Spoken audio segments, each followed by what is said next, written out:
One of the many things I think about up here on the mountain is how to handle a power outage. My whole home is electric. I don't have wood burning. I don't have pellet stove. I don't have propane, and that is an insurance requirement. I'm only allowed to have electric. So if the grid goes down, and it has, how do I handle that? I do have a small propane little burner and a couple things. I could get a generator, but I want to leave my options open for every possibility.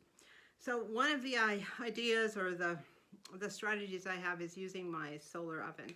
I got this cheap one at Amazon. I'll show you. It's just like this. Folds up, stands up, and you can put things inside there, close it up, and put it in the back in the sun. So I was thinking about how I can use my solar oven, you know, more, I guess more just for more things. And so one of the things that occurred to me was for boiling water. Now I originally got this thought because I was making sun tea out in the back, and I'd been gone all afternoon, came back, I picked up the big container of sun tea, and the thing was so hot. I thought, oh, here's a resource, an untapped resource. So I decided to go ahead and try the experiment of making hot water in the solar oven. So I had two Pyrex containers. Each one of them held 4 cups each.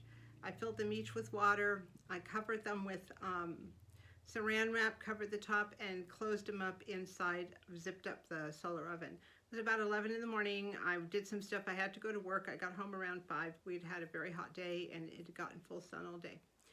So I came home, and you know what? Those 2 things of water were very, very hot. So I took both of them. I made some rice with one of them and some ramen with the other. I made rice using this minute rice. Why? Because you don't have to cook it. You just need to pour the hot water in this, cover it up, keep it warm, and it will cook by itself.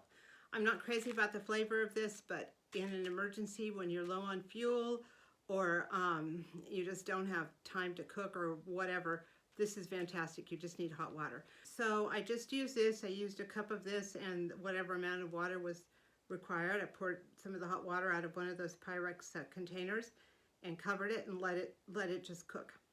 I also did the same thing with the ramen.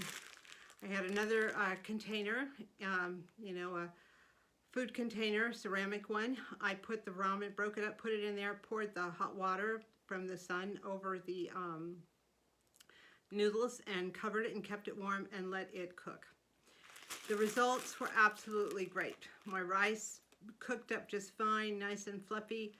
The ramen cooked up just fine, nice and fluffy, and I probably could have made a cup of tea with the water also, but it was just absolutely too hot to drink tea. My one regret is that I did not pour any hot water into some of my dehydrated vegetables, because that would have been perfect to have rehydrated this and used it together with the ramen and with the rice. But it's definitely a possibility for next time, and it's definitely a strategy to use. I could have gotten a pretty good meal with no fuel, nothing, just the power of the sun. The amount of time it's going to take the water to heat up is going to depend on how much water you have, how much sun you have, how hot it is. I was gone for about 6 hours, and I'm sure the water was already at peak heat a few hours before that, but I wasn't home to test it out. If you have a cloudy day, it's going to be different than if you have a sunny day, and if there's a fire nearby and everything's covered with smoke, then I don't think you're going to get any leverage out of that at all. So a good thing to play with, experiment with, and do not become too attached to outcomes insofar as the time it's going to take. But I was able to make rice, I was able to make ramen, and if I had remembered to do those vegetables, again, I could have had quite a tolerable meal with some herbs and spices, all from the power of the sun. So that's my latest experiment in solar cooking, and hopefully it'll be helpful to you. Thank you so much for watching.